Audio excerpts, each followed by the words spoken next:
जब मैं कॉलेज से वापस आई तो शाम का वक्त हो चुका था। गली के नुक्कड़ पर खेलते बच्चे और धूप के आखिरी टुकड़े जैसा दिखता ये रोज का नजारा था। इसमें कुछ भी खास नहीं था, लेकिन घर में कदम रखते ही वही जानी पहचानी आवाज सुनाई दी। सिलाई मशीन की आवाज, वही जो मैं बरसों से सुनती आ रही थी। मैं चुपचाप अंदर दाखिल हुई, बैग सोफे पर रखा और दबे पांव उस कमरे में गई जहां माँ हमेशा बैठी होती थी। आज भी वही मंजर था। वो फर्श पर बैठी कपड़े सिल रही थी। उनका हाथ लगातार सिलाई मशीन के हैंडल पर चल रहा था और बगल में धागों का डिब्बा रखा था, जिसमें कई रंगों के धागे थे, जैसे कि मेरे मन के संघर्ष की कहानी सुना रहे हों। मैं उनके पीछे जाकर धीरे से अपने दोनों हाथ उनके गले के पास डाल दिए।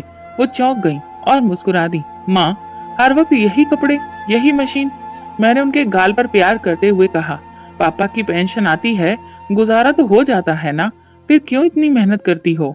उन्होंने सिलाई रोककर गर्दन मोड़ी, मेरी तरफ ऐसे देखा जैसे सब कुछ जानती हूँ, लेकिन फिर भी मैं पूछ रही हूँ।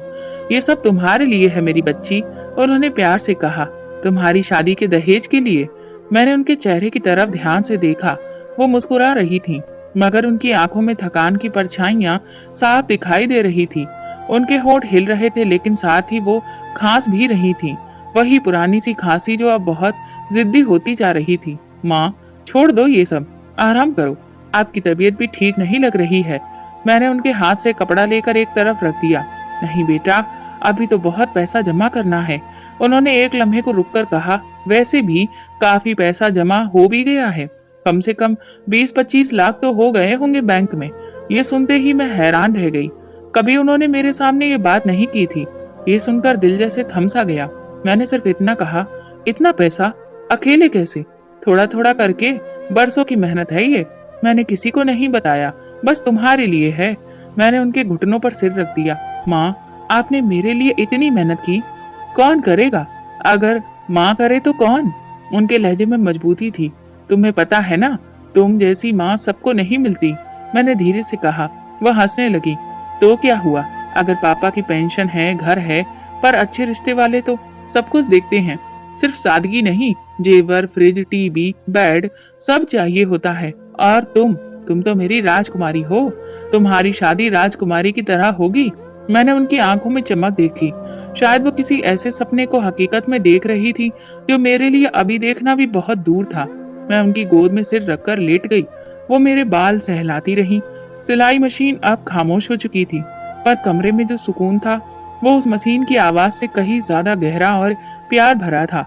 माँ, अगर कभी कुछ ना हुआ तो? मैंने धीरे से पूछा। कुछ ना होगा तब होगा, मैंने जो सोच रखा है वो पूरा होकर रहेगा।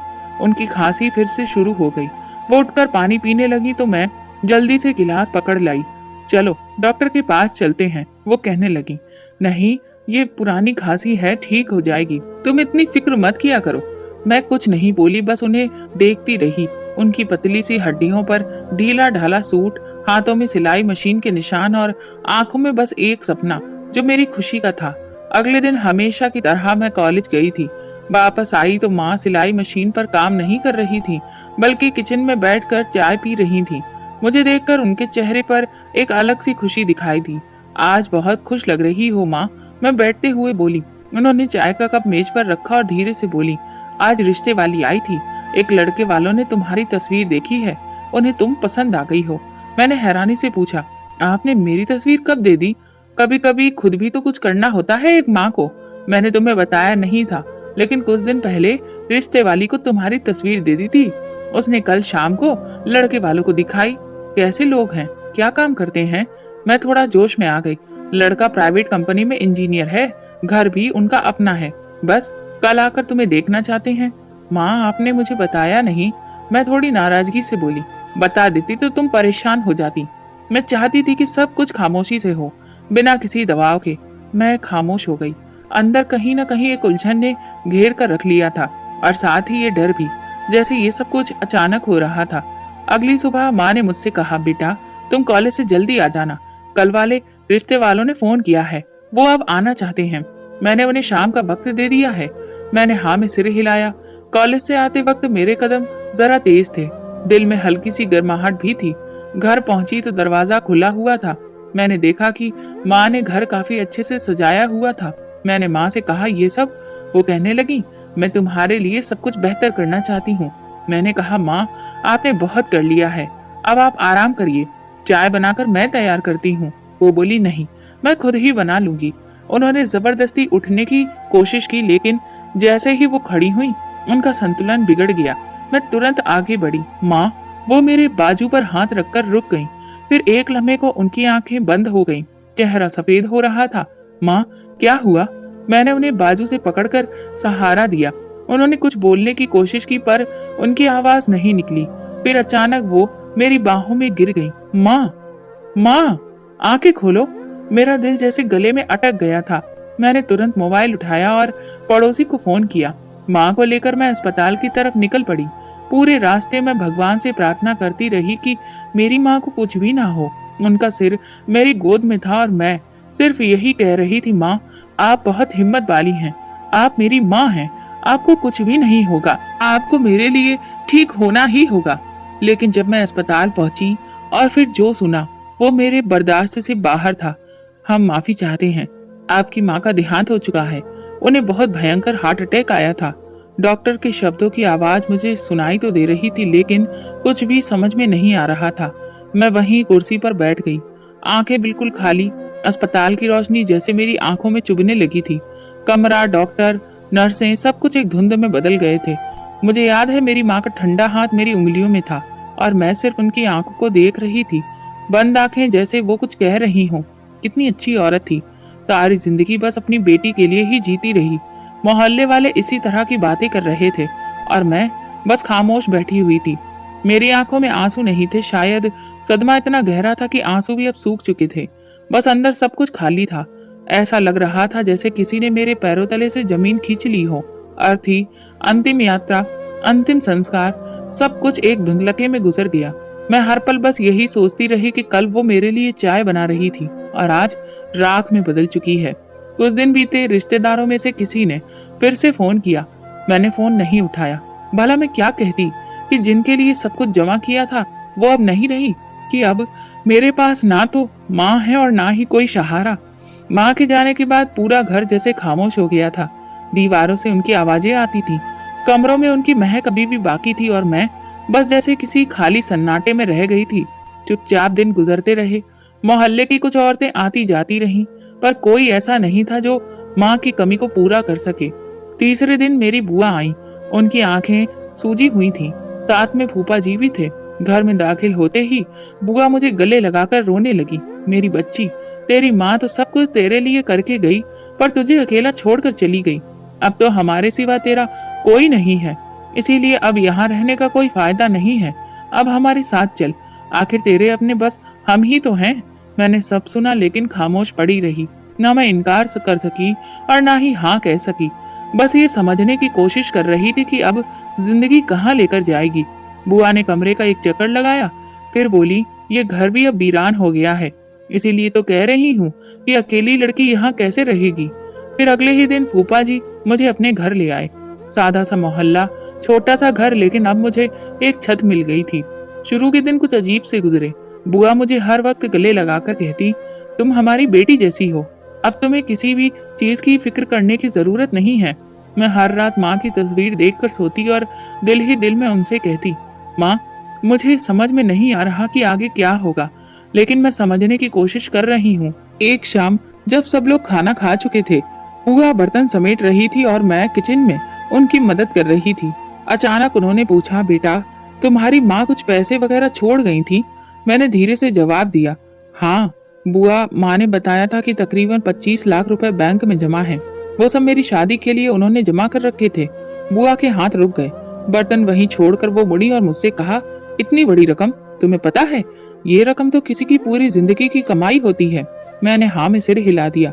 जी माँ बहुत मेहनत करती थी, वो चाहती थी कि मेरी शादी अच्छे घर में हो। वो कुछ देर चुप रही, फिर बोली, चलो ऐसा करते हैं, कल बैंक चलते हैं, उन पैसों का ठीक ठाक बंदोबस्त कर लेते हैं ताकि वक्त पर काम आए। तुम्हें रिश्ते के लिए भी तो कुछ तैयारी करनी होगी। मेरे दिल में हल्का सा कुछ खटका सा महसूस हुआ, पर मैंने उसे नजरअंदाज कर दिया। सोचा बुआ बड़ी हैं, उन पर भरोसा तो करना ही पड़ेगा ना। अगले दिन हम बैंक गए। मेरे पास माँ की पासबुक थी और माँ का मृत्यु प्रमाण पत्र भी। जो बैंक में स्टाफ को माँ की मृत्यु की सूचना देने और पूरी रकम निकलवाने के लिए जरूरी था। जब मैंने सारी प्रक्रिया पूरी कर ली तो मुझे एक नया अकाउंट खुलवाने के लिए कहा गया, लेकिन बुआ ने मेरा हाथ पकड़कर कहा, नहीं, ऐसा करो कि ये सारी रकम तुम मेरे अकाउंट में डाल दो, घर जाकर हम सब कुछ समझ लेंगे। ये सुनकर मैं थोड़ा हिचकिचाई, लेकिन उन्होंने मजबूत लहजे में कहा, देखो तुम अब अकेली हो, अगर तुम्हारे साथ कुछ भी हो गया तो फिर ये पैसे कहाँ जाएंगे? मैं तुम्हारी बड़ी हूँ, तुम्हें मुझ पर भरोसा करना चाहिए। मैं सच में उलझन में पड़ गई थी, समझ नहीं आ रहा था कि क्या करूं। वैसे बुआ की बात ठीक थी कि रकम बहुत बड़ी थी और जिम्मेदारी भी, और फिर मैंने सारे पैसे उनके अकाउंट में जमा करवा दिए। फॉर्म पर जब मैं दस्तखत कर रही थी तो मेरे दिल में एक अजीब सी बेचैनी थी, लेकिन फिर भी मैंने खुद को समझा लिया, ये मेरे पिता की बहन है, भला ये मेरे साथ कुछ गलत क्यों करेंगी। घर जाकर बुआ ने तुरंत मेरे लिए चाय बनाई और नाश्ता तैयार किया। फिर मुझे सामने बिठाकर बोली, अब हम तुम्हारी शादी की तैयारी बहुत अच्छे से करेंगे। तुम्हारी माँ की आखिरी इच्छा थी कि तुम्हें अच्छे घर में विदा किया जाए। मैं हल्की सी मुस्कुराहट के साथ उनकी इस बात का शुक्रिया अदा किया, लेकिन फिर भी मेरा दिल पूरी तरह से निश्चिंत नहीं था। बुआ के बर्ताव में कुछ बदलाव सा लग रहा था, जैसे अब वो ज्यादा ही औपचारिक हो गई थी। धीरे धीरे 2 हफ्ते गुजर चुके थे। बुआ के घर में मेरी मौजूदगी अब रोजमर्रा का हिस्सा बन चुकी थी। सुबह नाश्ता, दोपहर में उनके काम में हाथ बटाना और शाम को खामोशी से अपने कमरे में बैठे रहना। मेरा दिल कई बार बेचैन होता, लेकिन हालात ने मुझे खामोश रहने पर मजबूर कर दिया था। एक शाम जब हम सब लोग बैठे थे और खाने के बाद चाय पी रहे थे, बुआ ने अचानक से बात छेड़ी, रश्मि, मैं उन लड़के वालों से बात की थी जिन्होंने तुम्हें देखने के लिए कहा था। मैंने जैसे ही उनकी बात पर ध्यान दिया, मेरे हाथ में जो चाय का कप था वो हाथ से छूटते छूटते बचा। तो फिर क्या कहा उन्होंने? मैंने पूछा। बुआ बोली, उन्होंने तो हाँ ही की थी, लेकिन मैंने ही इनकार कर दिया। ये सुनते ही मेरे अंदर एक सन्नाटा सा छा गया। इनकार? लेकिन क्यों? बुआ ने चाय की एक घूंट ली, फिर अपने अजीब से अंदाज में बोली, अरे तुम्हें नहीं पता उस लड़के के बारे में? मैंने खुद से पता करवाया था, तो मुझे पता चला कि वो लड़का तो आए दिन नशा करता है। अब तुम ही बताओ, ऐसे घर में भला मैं तुम्हें कैसे दे सकती हूँ? ये सुनते ही मैं गहरी सोच में पड़ गई। मुझे ऐसा लगा जैसे किसी ने अंदर से मुझे बिल्कुल खाली कर दिया हो। वो लड़का जिसकी तस्वीर माँ ने बड़े ही फक्र से देखी थी, जिसकी नौकरी, पढ़ाई और शराफत की बात खुद माँ ने की थी, अब अचानक से वो शराबी निकल आया। क्या आपने खुद देखा था? मैंने बुआ से पूछा। उन्होंने मुझे घूर कर देखा। तुम्हें हम पर भरोसा नहीं है क्या? नहीं बुआ, ऐसी बात नहीं है, बस माँ ही तो कह रही थी कि वो लोग बहुत अच्छे हैं। बुआ का लहजा एकदम सख्त हो गया। तुम्हारी माँ अब इस दुनिया में नहीं है। अब तुम्हारा फैसला हम करेंगे। हम जो बेहतर समझेंगे वही होगा। तुम्हें अभी बहुत कुछ सीखना है। मैं चुप हो गई। दिल में एक कसक सी उठी, लेकिन जुबान बंद रही। अगले दिन मैंने रोज की तरह सारे घर के काम निपटाए। झाड़ू, बर्तन, कपड़े, सब कुछ जैसे अब मेरी जिम्मेदारी बन गया था। शाम को फूफा जी आए तो मैंने सुना वो बुआ से धीमी आवाज में कह रहे थे, तुमने पैसे अपने अकाउंट में जमा करवा लिए हैं? अब क्या सोचा है लड़की के बारे में? बुआ की आवाज साफ सुनाई दी, अभी कुछ नहीं, अभी तो बहुत काम बाकी है। वो जब खुद पूछेगी तब देखेंगे। ये सुनते ही मेरे कदम जैसे जमीन में धंस गए। यानी बात मेरी हो रही थी और मेरे लिए फैसले भी खामोशी से लिए जा रहे थे। रात को जब सब लोग सोने चले गए तो मैं छत पर जाकर बैठ गई। नीचे शहर का शोर सुनाई दे रहा था, लेकिन मेरे अंदर एक सन्नाटा था जो हर गुजरते दिन के साथ गहरा होता जा रहा था। मैंने अपनी डायरी निकाली और लिखा, माँ, आज पहली बार लगा जैसे मेरे अपने फैसले मेरे हाथों से फिसल रहे हैं। मैंने चुपचाप सब कुछ उनके हवाले कर दिया, आपके पैसे, आपका सपना, सब कुछ। और माँ, मैं अब बस एक तमाशाई बन गई हूँ। अगले दिन बुआ ने मुझे साथ में बाजार चलने को कहा। हमें थोड़ी बहुत खरीदारी करनी थी। बुआ ने अपने लिए नए सूट लिए। जब मैंने कहा कि मेरे लिए भी कुछ लेना है तो उन्होंने साफ कह दिया, अभी तुम्हारी शादी की तारीख थोड़ी तय हुई है, इसलिए फिजूल खर्ची की क्या जरूरत है। मैं चुप हो गई। वापसी पर वो बैंक के पास से गुजरी तो बोली, पैसे तो सुरक्षित हैं, फिक्र मत करो, तुम्हें जरूरत पड़ेगी तो बताना। मैंने पलटकर नहीं देखा और ना ही कोई जवाब दिया। कुछ दिनों के बाद शाम के वक्त फूफा फिर आए। मैं उस वक्त किचन में चाय बना रही थी जब उनकी आवाज सुनाई दी, इस लड़की को मैंने सारा दिन घर में काम करते देखा है, कब तक ये इस तरह यहाँ रहेगी? तुम इसके लिए कोई रिश्ता क्यों नहीं देखती? बुआ ने हंसते हुए जवाब दिया, ये कोई आसान काम थोड़ी है, अभी तो इसका दिमाग भी बहुत कुछ सीखने वाला है। और वैसे भी इतने लड़के थोड़ी ना है जो हर हफ्ते कोई ना कोई मिल जाए। चाय कप में डालते वक्त मेरे हाथ कांपने लगे। मैंने खुद को संभाला और ट्रे में चाय रखकर उनके सामने रख दी। फूफा जी ने मुझे देखा, कुछ बोलने के लिए होंठ खोले, लेकिन फिर चुप हो गए। शायद उनकी जुबान साथ नहीं दे रही थी। सुबह जब मेरी आंख खुली तो आंगन में पानी बहने की आवाज सुनाई दी। नींद में डूबी आंखें किसी और ही धुन में थीं, लेकिन नींद तुरंत टूट गई। जैसे ही बुआ की आवाज सुनाई दी, अगर उठ गई हो तो बर्तन धो लो, कल रात के भी रह गए थे। मैंने आंखें मसली, दुपट्टा डाला और चुपचाप किचन में चली गई। वहां देखा तो बर्तनों का अंबार मेरा इंतजार कर रहा था। कल के खाने के बाद सब लोग सोने चले गए थे। मैं भी थकान से चूर थी, लेकिन आज उन सबका हिसाब बराबर किया जा रहा था। काम खत्म होते ही आंगन की सफाई करने का हुक्म मिला, फिर कपड़ों की धुलाई। बुआ कहने लगी, नौकरानी ने तो मेरी नाक में दम कर रखा था, इसीलिए मैंने उसे नौकरी से निकाल दिया। वैसे भी छोटा सा घर है, तुम तो सारा काम कर ही लेती हो। मैं हर काम चुपचाप करती। दिन में कॉलेज जाती, शाम को वापस आकर वही रूटीन, वही जिम्मेदारियां। शुरू शुरू में बुआ कहती थी, बेटा तुम बहुत समझदार हो, तुम्हारे बस की बात है। फिर धीरे धीरे उनके जुमले बदलने लगे, अब ये सब तुम ही करोगी, हमसे नहीं होता। वो बच्ची है, उसे आराम भी करने दिया करो। लेकिन बुआ का जवाब हमेशा यही होता, जब अपने घर जाएगी तब आराम कर लेगी, यहाँ तो जो है वो करना ही है। एक दिन शाम को जब मैं कॉलेज से वापस आ रही थी, मोहल्ले की एक औरत रुकी। उनके साथ में एक और औरत थी, शायद वो रिश्ता करवाने वाली थी। उन्होंने कहा, बेटी तुम बहुत खूबसूरत हो, बहुत शरीफ भी लगती हो, अगर इजाजत हो तो एक रिश्ता दिखाऊं। लड़का बैंक में नौकरी करता है। मैं खामोश रही। फिर उस औरत ने खुद ही कहा, चलो ठीक है, हम तुम्हारी बुआ से बात कर लेंगे।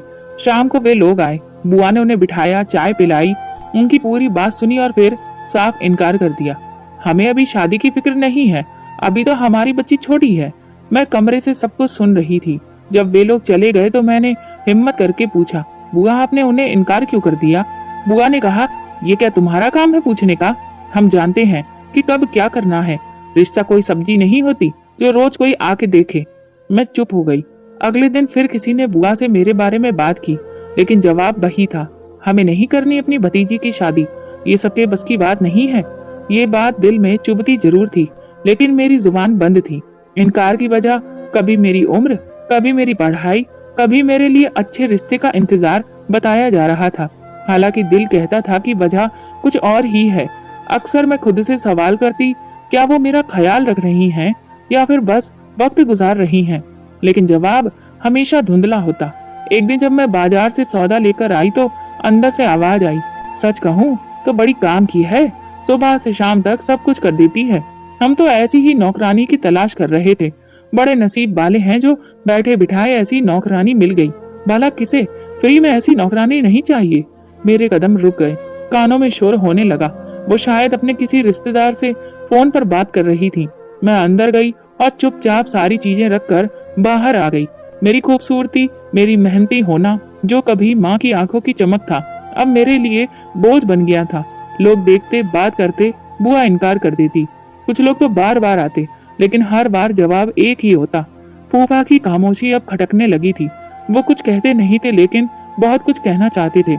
शायद सब समझते थे, लेकिन कुछ कह नहीं सकते थे। जब मेरा बीए पूरा हुआ तो दिल में जैसे एक हलचल सी मच गई। मैंने खुद से कहा, अब तो वक्त आ गया है। माँ का सपना, उनकी मेहनत, सब याद आया। हर बार जब भी आईने में खुद को देखा, लगता जैसे कि वक्त रुक नहीं रहा था। उम्र भी अपनी रफ्तार से चल रही थी। हर महीने के साथ रिश्ते भी जैसे महंगे होते जा रहे थे। हर दिन के साथ जैसे दिल में एक नया एहसास जागता। शाम का वक्त था। मैं कपड़े सुखाने के बाद आंगन में बुआ के पास जा बैठी। कुछ देर वो आंखें बंद किए लेटी रहीं। फिर मैंने धीरे से कहा, बुआ मेरा भी कोर्स पूरा हो गया है। उन्होंने सर हिलाया, अच्छा है, भगवान तुम्हें और तरक्की दे। मैंने अपनी बात जारी रखी, बुआ मैं चाहती हूँ कि मेरी शादी की बात हो। रिश्ते तो कहीं कहीं से आए, लेकिन बात आगे नहीं बढ़ती। अचानक उनके चेहरे पर तेवर आ गए, जैसे उन्हें कोई नापसंद बात सुनाई दे गई हो। कैसी बेशरम हो तुम, वो बोली। अपने मुंह से कह रही हो कि मेरी शादी करवा दो? जमाना बदल गया है क्या? लड़कियां खुद अपने रिश्ते मांगती हैं। मैं एकदम से चुप हो गई। दिल की धड़कन जैसे रुक सी गई थी। लेकिन बुआ का लेक्चर जारी रहा। हमारे वक्त पर तो लड़कियां आंख उठाकर भी कुछ नहीं कहती थी। और तुम, पढ़ाई लिखाई कर लेने का मतलब ये नहीं होता कि जुबान चलने लगे। मैंने धीरे से सिर झुका लिया। कुछ लम्हों बाद मैंने हिम्मत की। बुआ, माँ ने मेरे लिए पैसे जमा किए थे। वो काफी रकम थी जिससे शादी पूरी हो सकती है। अगर थोड़ी कोशिश की जाए तो सब कुछ हो सकता है। बुआ की आंखों में एकदम से चमक आई, लेकिन उनके होठों पर सख्ती अभी भी कायम थी। कौन से पैसे? कहाँ है पैसे? मेरे पास तो कुछ भी नहीं है। मैं हक्का बक्का रह गई। बुआ, वही 25 लाख रुपए जो आपके अकाउंट में जमा कराए गए थे बैंक से। उन्होंने मुझे बीच में ही रोक दिया। 3 साल से खा रही हो, पहन रही हो, पढ़ रही हो, वो सब जमीन से उगा था क्या? ये सब उन्हीं पैसों से था। अब वो खत्म हो गए। मैं बेयकीनी से उन्हें देखती रह गई। 25 लाख रुपए खत्म? तो क्या समझा था? 3 साल की रोटी, तुम्हारे कपड़े, कॉलेज की फीस, इलाज, दवा, सब कुछ मुफ्त में मिल रहा था। तुम्हारे पापा का घर भी तो हमने देखा है, हमारा भी अधिकार है उसमें। मैंने अपना दिल थाम लिया। सब कुछ धुंधला सा हो गया था। मैं कुछ कहना चाहती थी लेकिन आवाज नहीं निकली। मैं जानती थी कि वो रकम अभी तक बैंक में है। उसका खर्च ऐसा था ही नहीं कि यूं खत्म हो जाता। पर बात रकम की नहीं, भरोसे की थी। जब इंसान बोझ बन जाता है तो सब कुछ बदल जाता है। रात को कमरे में जाकर मैंने माँ की साड़ी निकाली। उस साड़ी में बहुत सारे सपने लिपटे थे। वही साड़ी जिसे माँ मेरे दहेज की चीजों के साथ रखना चाहती थी। मैंने उसे गोद में रखा और चुपचाप बैठ गई। दरवाजे के बाहर से आवाज आई, ये लड़की बहुत तेज हो गई है, आजकल जुबान भी इसकी बहुत चलती है। बुआ शायद फूफा से बात कर रही थी। उनकी आवाज में अब वो मिठास नहीं थी जो शुरू में हुआ करती थी। उसे लगता है कि हमने उसके पैसे हड़प लिए हैं। वो भूल गई है कि हमने उसे अपने पास रखा है। फूफा कुछ भी नहीं बोले, या शायद बोले हों, पर मेरे हक में अब सिर्फ खामोशी ही बाकी थी। अगली सुबह घर के काम के दौरान मैंने उनकी बातों पर ध्यान देना छोड़ दिया। किचन में बर्तन धोती रही, हाथ अपने आप चलते रहे, लेकिन दिमाग एक एक हिसाब जोड़ रहा था। कौन सा दिन था जब मैंने उन पर भरोसा किया, और कौन सा दिन है जब उस भरोसे की कीमत चुका रही हूँ। दोपहर में एक और रिश्ता आया। इस बार वो लोग खुद आए थे। फूफा के जानने वालों के रिश्तेदार थे। मुझे देखकर उनके चेहरे खिल गए। मैं उन्हें पसंद भी आ गई थी, लेकिन जवाब वही था, अभी हम शादी नहीं करना चाहते। मैंने पहली बार अंदर ही अंदर खुद से सवाल किया, क्या सपने सिर्फ तब तक खूबसूरत होते हैं जब तक वो हकीकत ना बन जाए? शाम को मैं छत पर बैठी थी। नीचे गली में बच्चों का शोर था। दूर कहीं आरती की आवाज आ रही थी। आसमान पर कुछ बादल तैर रहे थे। माँ की वो बात याद आई, तुम्हारी शादी राजकुमारी की तरह होगी। मैंने आसमान की तरफ देखा। कहाँ राजकुमारी और कहाँ ये हाल। अब तो सपने भी बोझ बन चुके थे, और उन बोझों का वजन इतना भारी था कि मेरी कमर झुकने लगी थी। मैंने दिल में फैसला किया, अगर ये सब कुछ ऐसे ही चलता रहा तो अब मुझे खुद ही कोई ना कोई रास्ता निकालना होगा। ये खामोशी और ज्यादा बर्दाश्त नहीं हो सकती। सपने अगर बोझ बन जाए तो या तो उन्हें पूरा करना पड़ता है या फिर दफन। पिछले कुछ दिनों से मेरे मन में सिर्फ एक ही बात चल रही थी, क्या वो सब सच था जो बुआ ने कहा? क्या सच में वो 25 लाख रुपए खत्म हो गए हैं? क्या माँ की बरसों की मेहनत यूं ही 3 साल में मिट्टी हो गई? मेरे सवाल बढ़ते जा रहे थे। सुबह जब मैं बचे हुए बर्तन धो रही थी तो मुझे एक ख्याल आया। मैं किचन से निकलकर धीरे से कमरे में रखे पुराने बैग से बैंक की रसीदें निकाल लाई। वे वही रसीदें थीं जिन पर मेरे दस्तखत थे और जिनमें साफ साफ लिखा था कि पैसे बुआ के अकाउंट में जमा हुए थे। मैंने पूरी शाम उन रसीदों को दोबारा पढ़ा। रकम, तारीख, दस्तखत, सब कुछ साफ था। दिल में एक बात और साफ होती जा रही थी, सच छुपाया गया है, और अगर मैं अभी भी खामोश रही तो सब कुछ जाता रहेगा। अगले दिन नाश्ते के बाद जब बुआ आंगन में चाय पी रही थी, मैंने उनके सामने वो रसीदें रख दी। बुआ, ये देखिए, आपने खुद मेरे सामने बैंक में ये रसीद ली थी। इतनी रकम 3 साल में खत्म नहीं हो सकती। बुआ ने एक नजर रसीदों पर डाली, फिर दांत पीसते हुए बोली, और ये रसीदें साबित करती ही क्या हैं? ये तो पुरानी बात है। अब कुछ भी नहीं बचा। कैसे नहीं बचा? मैंने कहा, मैंने हिसाब लगाया है। साल भर में इतने पैसे किसी के खाने पीने में खत्म नहीं होते। बुआ ने चाय रख दी और सीधी होकर बैठ गई। तुम्हारा मतलब है कि हम झूठ बोल रहे हैं? हमने तुम्हें पाला पोसा, छत दी, खाना दिया, पढ़ाया, और अब तुम हमें हिसाब दे रही हो? मैंने धीमे लहजे में कहा, बुआ, मैं सिर्फ सच जानना चाहती हूँ। ये पैसे मेरी माँ ने मेरी शादी के लिए रखे थे। उन्होंने गुस्से से मेज पर हाथ मारा। तुम्हारी माँ तो चली गई, अब हम हैं, और हम जो चाहेंगे वही होगा। पैसे थे लेकिन खत्म हो गए, और अब बात भी खत्म। मैं अपनी जगह से उठकर बोली, ना वो घर मेरा रहा और ना ये पैसे। फिर मुझे यहाँ पर क्यों रखा है? सिर्फ काम करवाने के लिए? बुआ की आंखों में जैसे शोले भड़क उठे। उन्होंने आगे बढ़कर मेरे गाल पर जोर का थप्पड़ मारा। तुम जैसी नमक हराम लड़कियां ही बड़ी होकर जवान दराजी करती हैं। हमने तुम्हारे सिर पर साया रखा और तुम हमें ही कटघरे में खड़ा कर रही हो। मेरी आंखों के सामने धुंध छा गई थी, लेकिन मैं पीछे नहीं हटी। आपने मुझे अपने सिर पर नहीं बल्कि गुलाम बनाकर रखा है। माँ की अमानत को आपने अपना हक समझ लिया है। ये सुनकर वो और भी ज्यादा भड़क गई। दूसरा थप्पड़ उससे भी ज्यादा जोर का पड़ा था। मेरी आंखों से आंसू टपक पड़े, लेकिन जुबान पर अभी भी कोई कपकपाहट नहीं थी।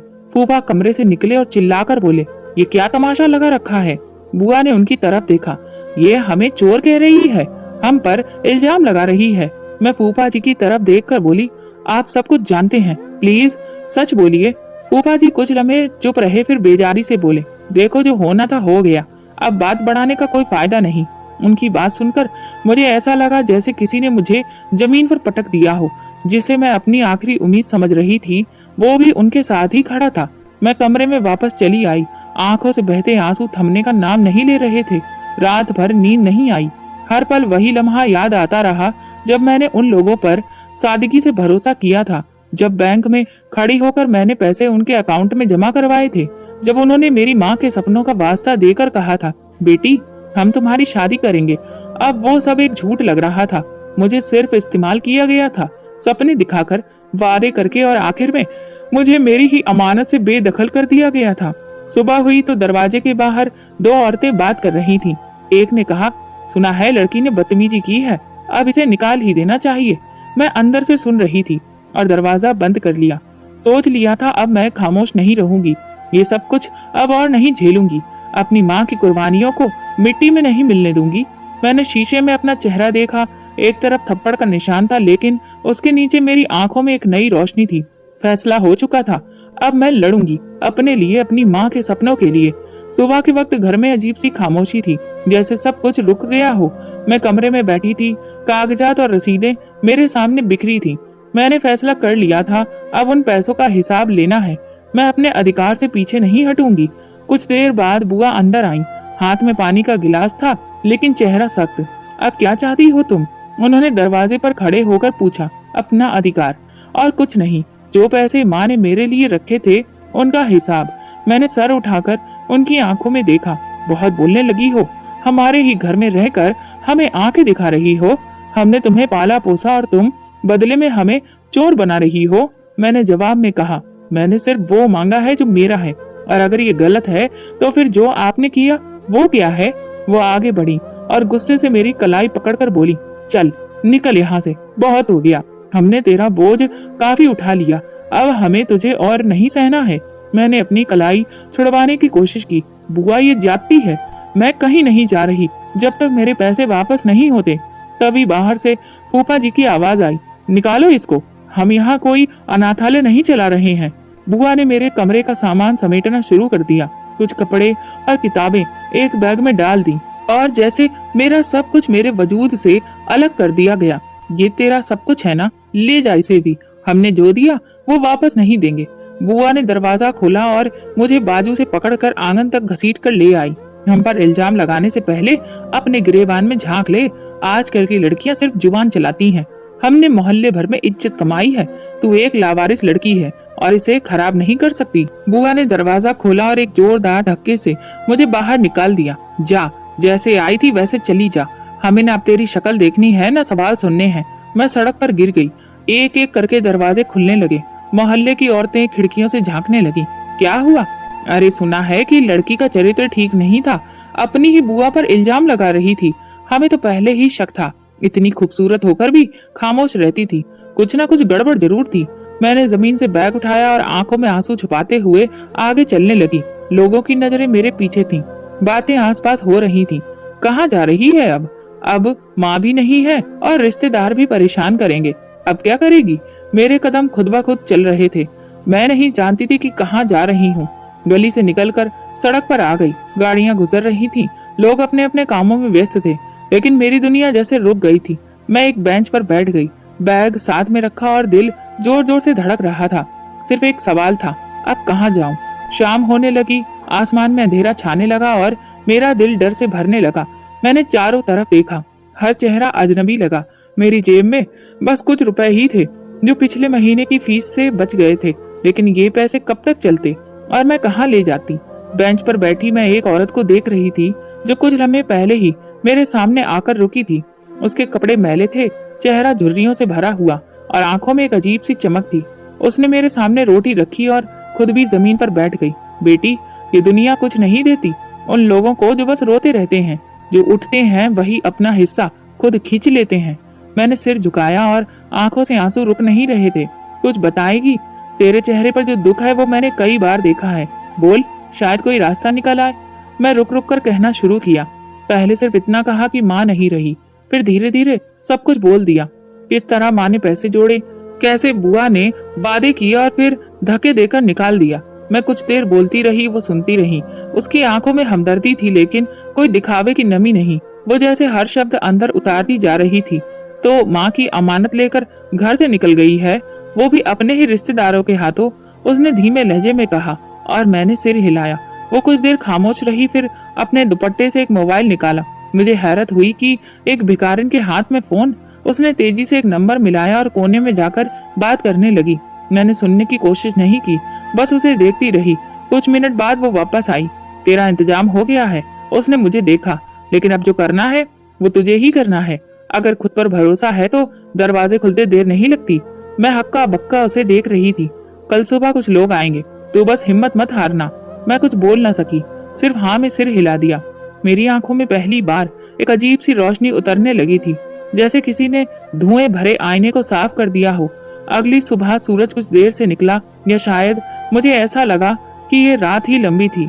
सुबह उठकर बैग समेटा तो वो औरत गायब थी। सिर्फ एक कागज छोड़ गई थी जिसमें कुछ शब्द लिखे थे। खुद को कभी कमजोर मत समझना। तेरे अंदर जो आग है वो पहाड़ को भी पिघला सकती है। दोपहर के करीब 2 लेडी पुलिस ऑफिसर्स वहां पहुंची। साधारण कपड़ों में थी, लेकिन उनके चेहरे पर जो विश्वास था वो मुझे चौंका गया। उनमें से एक ने कहा, तुम्हारा नाम रश्मि है? मैंने सिर हिलाया। चलो हमारे साथ, हमें सब पता है। तुम्हारी बात हम तक पहुंच चुकी है। मैं थोड़ा झिझकते हुए बोली, कहाँ ले जा रही हैं आप लोग? दूसरी ने मुस्कुराकर कहा, तुम्हें वहीं ले जा रहे हैं जहां तुम जैसी लड़कियां अपने हक के लिए लड़ना सीखती हैं। तुम्हारी पुलिस ट्रेनिंग शुरू होने वाली है और सारे खर्चे हम उठाएंगे। ये सुनकर मैं जैसे सुन्न हो गई। मगर मैं पुलिस? उन्होंने मेरे कंधे पर हाथ रखा। तुम्हारी पढ़ाई है, तुम्हारा जज्बा है और तुम्हारे साथ जुल्म हुआ है। अब तुम्हें खुद को मजबूत बनाना है। तुम सिर्फ एक केस नहीं हो, तुम एक मिसाल बन सकती हो। रास्ते भर मेरे मन में वही औरत घूमती रही जिसे मैं भिखारिन समझ बैठी थी। वो शायद कोई आम औरत नहीं थी, शायद किसी डिपार्टमेंट या किसी खास मिशन की अफसर थी, लेकिन उनकी आंखों में जो चमक थी वो सच थी, जैसे वो जानती हो कि मैं खुद को गिरने नहीं दूंगी। हम पुलिस ट्रेनिंग सेंटर पहुंचे, जहां एक छोटा सा कैंप था। वहां कुछ और लड़कियां भी मौजूद थी। उन सब की अपनी अपनी कहानी थी। किसी को उनके बाप ने निकाल दिया था, तो किसी को उसके पति ने छोड़ दिया था और किसी की माँ को ससुराल वालों ने मार दिया था। मैंने वहां सीखा कि कमजोर वो नहीं होते जिनके पास कुछ भी नहीं होता, बल्कि कमजोर वो होते हैं जो लड़ना छोड़ देते हैं। उस रात मैंने अपनी डायरी में पहली बार कुछ लिखा, माँ। आज किसी ने मेरी माँ बनने की कोशिश की। उस औरत ने मेरे अंदर की वो रोशनी जगा दी जो मैं खुद ही भूल गई थी। अगर मैं कुछ बन गई तो सिर्फ इसलिए कि किसी ने मुझे भिखारी नहीं एक इंसान समझा। मेरी ट्रेनिंग की शुरुआत हुई। दिन लंबे थे, दिन थक जाता था, लेकिन फिर भी एक सुकून था। मैं जानती थी कि ये सफर आसान नहीं है, लेकिन बहुत जरूरी है। अब मैं किसी पर बोझ नहीं थी। अब मैं खुद एक नई बुनियाद रख रही थी और कहीं न कहीं उस औरत से मिलने के बाद और ज्यादा मजबूत होती जा रही थी। भगवान अनाथों के सिर पर हाथ रखता है, बस हिम्मत नहीं हारना। ट्रेनिंग का पहला दिन शुरू हुआ तो मुझे पहली बार एहसास हुआ कि असली सफर तो अब शुरू हुआ है। सुबह 4 बजे की शुरुआत, गहरे अंधेरे में लाइन में खड़े चेहरे और सख्त लहजे में दिए गए आदेश। हर लम्हा एक परीक्षा था। शरीर के साथ साथ दिमाग भी लगातार आजमाइशों में था। इंस्पेक्टर सानिया जो हमारी कोच थी, पहली बार सामने आई तो उनकी आंखों में जो शक्ति थी वो उनके शब्दों से ज्यादा साफ झलक रही थी। यहाँ जज्बात लेकर नहीं आए हो, उन्होंने कहा। यहाँ सिर्फ अनुशासन, हिम्मत और सहनशीलता ही तुम्हारे काम आएगी। अगर ये 3 चीजें नहीं है तो बाहर का रास्ता सामने है। मैंने उनकी बात सुनी और आंखें नीचे रख ली, लेकिन दिल में कुछ और ही चल रहा था। माँ का चेहरा, वो 25 लाख रुपए, वो सिलाई मशीन और बुआ की चीखने चिल्लाने की आवाजें सब एक साथ मन में घूम रहे थे। पहली बार मैं 2 किलोमीटर की दौड़ थी। गर्मी में सांसें टूट रही थी, पसीना आंखों में चुभ रहा था, लेकिन मैंने हार नहीं मानी। साथ वाली लड़की नीचे गिर गई, उसकी सांस फूल गई, लेकिन मैंने अपने कदम धीमे नहीं होने दिए। मैंने दिल में एक ही बात ठान ली, माँ मैं आपका सपना हूँ और मुझे पीछे नहीं हटना। दिन भर की कठिनाइयों के बाद जब रात को बिस्तर पर लेटती थी तो शरीर दर्द कर रहा होता था, लेकिन नींद नहीं आती थी। मैंने चुपके से वो तस्वीर निकाली जो मैं अपने साथ लाई थी। माँ, आपने जो मेरे लिए सोचा है वो सब मैं अपने हाथों से हासिल करूंगी। कुछ लड़कियां मुझे अजीब नजरों से देखती थीं। उन्हें पता चल चुका था कि मैं कहाँ से आई हूँ। कुछ मुझसे दूरी बनाए रखती तो कुछ तंज कसती थी, लेकिन मैंने कभी किसी की तरफ पलटकर नहीं देखा, क्योंकि मैं सिर्फ अपने रास्ते पर थी। एक दिन शारीरिक सहनशीलता की परीक्षा हुई। रेत के मैदान में 2 घंटे का मार्च, वो भी बिना किसी सुरक्षा के। मेरे घुटनों पर जख्म आ गए, लेकिन मैंने सर से कुछ भी नहीं कहा। हेड ने कहा, जो हार मानते हैं वो नाकाम है, लेकिन जो अपने दर्द से सीखते हैं वही कामयाब होते हैं। मैंने खुद से कहा, मेरा दर्द मेरी कमजोरी नहीं है, बल्कि मेरा हथियार है। ट्रेनिंग के दौरान एक दिन इंस्पेक्टर सानिया ने मुझे ऑफिस में बुलाया और कहा, रश्मि, तुम्हारे अंदर कुछ अलग है, कुछ ऐसा जो हर किसी में नहीं होता। मैंने नजरें नीचे कर ली और बस इतना कहा, मेरी माँ ने सपने देखे थे और मुझे उन्हें पूरा करना है। वो बोली, तो याद रखो, अब तुम पीछे नहीं जा सकती। तुम्हारे रास्ते अब सिर्फ आगे हैं, और अगर तुमने हार मानी तो सिर्फ खुद को नहीं, उन सबको मायूस करोगी जो तुम्हें मिसाल मानकर जीने का हौसला रखते हैं। उनकी बातें मेरे दिल में उतर गईं। उस रात पहली बार मैंने अपनी डायरी में सिर्फ एक बात लिखी, अब मैं रुकूंगी नहीं। ट्रेनिंग के आखिरी हफ्ते में एक फिजिकल टेस्ट हुआ। वही दौड़, वजन के साथ रुकावटों को पार करना और टारगेट शूटिंग। मेरे ग्रुप की सबसे तेज लड़की हेमा थी। वो कहती थी, रश्मि, तुम तो बिल्कुल कोई फिल्मी कैरेक्टर लगती हो, और मैं बस मुस्कुरा देती थी। मेरी फिल्म का इंसाफ अभी बाकी है। वो हंसती और कहती, अच्छा तो फिर विलेन कौन है? मैं कहती, वो जो रूप लेकर दूसरों के सपनों को खत्म करते हैं। फिर आखिरी दिन आया। हम सब लाइन में खड़े थे। वर्दी हाथ में दी गई। जब मैंने पहली बार खाकी रंग की पुलिस यूनिफॉर्म पहनी तो एक पल के लिए माँ का चेहरा मेरी आंखों के सामने आ गया। वही फक्र भरी आंखें, वही चमक। इंस्पेक्टर सानिया ने मुझे बैच लगाया और कहा, बधाई हो, अब तुम सिर्फ रश्मि नहीं, ऑफिसर रश्मि हो। पूरी ट्रेनिंग आंखों के सामने घूम गई। वो रातें, वो धक्के, वो औरत जिसे मैं बेकार समझ बैठी थी, वो बेंच, सब कुछ। मैंने दिल में सिर्फ एक बात कही, माँ, अब आपकी बेटी अपने पैरों पर खड़ी हो गई है, मजबूत, आत्मविश्वास से भरी और आपके सपनों को पहचान देने वाली। जब मैंने पहली बार थाने की दहलीज पर कदम रखा तो दिल में एक अजीब सी हलचल थी। ये वही रश्मि थी जो कभी सड़क के किनारे मदद के लिए बैठी थी, लेकिन अब हर कदम में एक भरोसा था। हर सांस के साथ मन में बस एक ही बात चल रही थी, अब मैं कभी किसी की बेटी को रोने नहीं दूंगी। पहले कुछ दिनों में मुझे जमीनी फील्ड ड्यूटी की जिम्मेदारियां सौंपी गईं। एक रोज जब एक जमीन पर धोखाधड़ी का केस सामने आया तो मुझे खुद अपने साथ बिताए हुए वो पल याद आ गए। लोगों का भरोसा तोड़ना, किसी की मजबूरी का इस्तेमाल करना और उसे खामोशी से बर्दाश्त करने पर मजबूर करना, ये सब सिर्फ कहानियों में नहीं होता।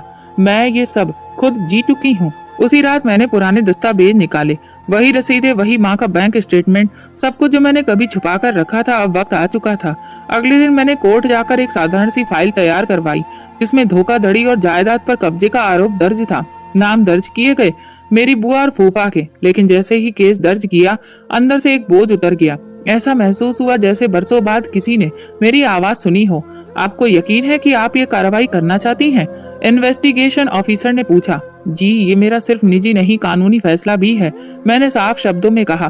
फाइल आगे बढ़ाई गई और कुछ ही दिनों बाद उन्हें कोर्ट से नोटिस जारी हो गया, लेकिन बुआ की प्रतिक्रिया वही थी जो हमेशा रही, इनकार करना और ये कहना कि उन पर झूठा इल्जाम लगाया गया है। हमने इस लड़की को पाला और अब यही हमें पुलिस बुलवा कर बदनाम कर रही है।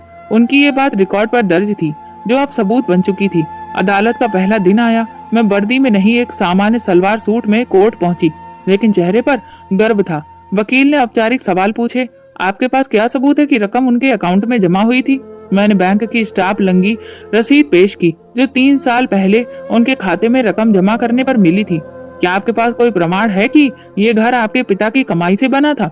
मैंने पापा के ऑफिस का वो लेटर पेश किया जिसमें उन्हें इस मकान का मालिकाना हक और प्लॉट अलॉट होने की पुष्टि थी। जज ने फाइल बंद करते हुए कहा, सबूत स्पष्ट और विश्वसनीय है। अदालत इस मामले में निर्णय सुरक्षित रखती है। कुछ दिनों बाद फैसला आया। मुझे मेरे पिता के मकान का कानूनी हक और साथ ही 25 लाख रुपए का हर्जाना लौटाने का आदेश दिया गया। ये सुनकर मेरा दिल रुक सा गया। ये वही पल था जिसके लिए मैंने खुद को दोबारा जोड़ा था। कोर्ट से बाहर निकलते वक्त बुआ ने मेरी ओर देखा। उनकी आंखों में अब वो पुराना गुरूर नहीं था। फूफा भी खामोश खड़े थे।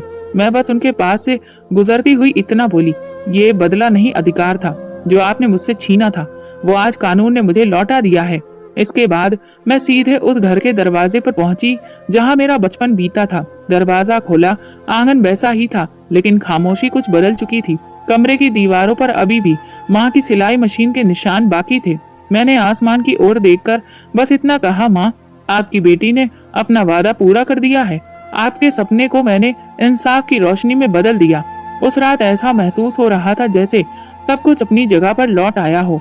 कुछ दिन बाद वो औरत जिसे मैं पहली बार सड़क पर मिली थी दोबारा मिली। इस बार उसका चेहरा साफ था और कपड़े सलीके से थे।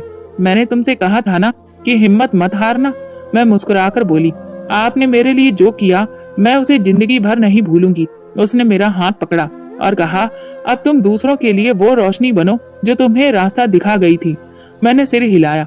अब जो कुछ भी था वो मेरा था और अब जो मैं बन चुकी थी वो बहुत सी लड़कियों के लिए उम्मीद का चिराग बनने वाला था।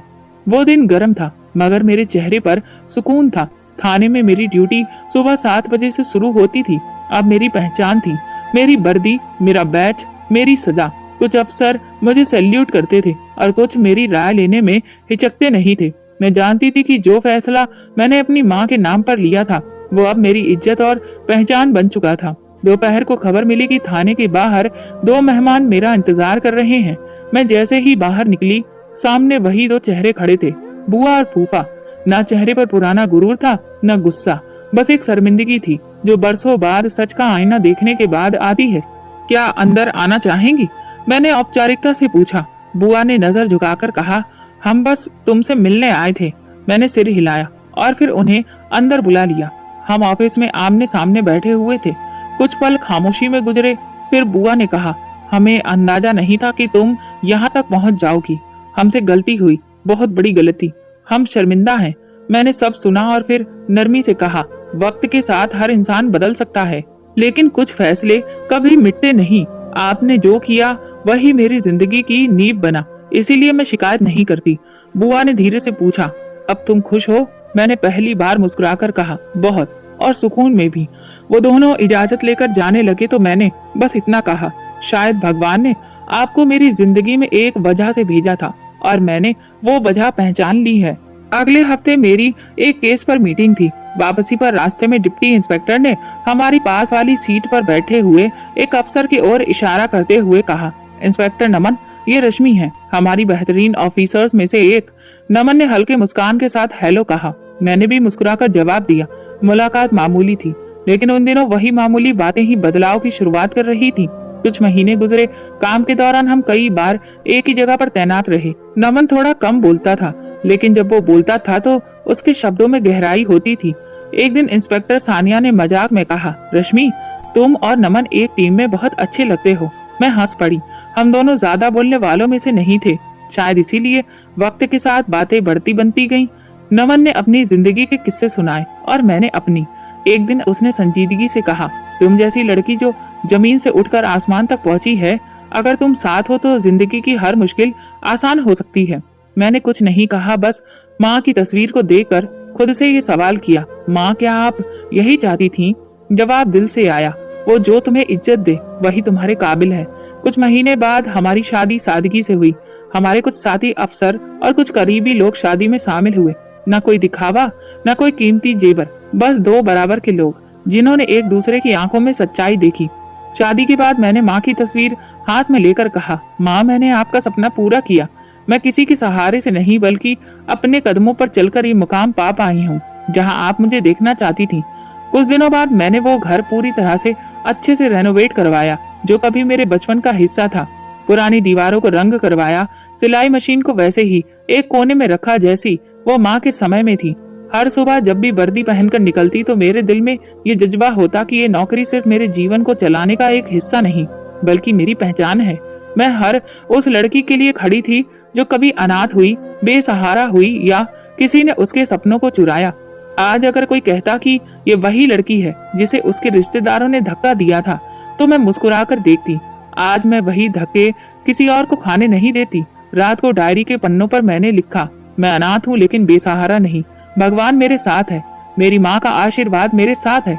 कहानी भले ही पूरी नहीं हुई थी लेकिन सपनों को उड़ान मिल चुकी थी और हर सुबह मेरी कलम से एक नई कहानी लिखी जा रही थी। ये कहानी हमें सिखाती है कि अगर नीयत सच्ची हो, माँ का आशीर्वाद साथ हो और भगवान आपके लिए रास्ता बनाता चले तो वो आपको कभी भी गिरने नहीं देगा।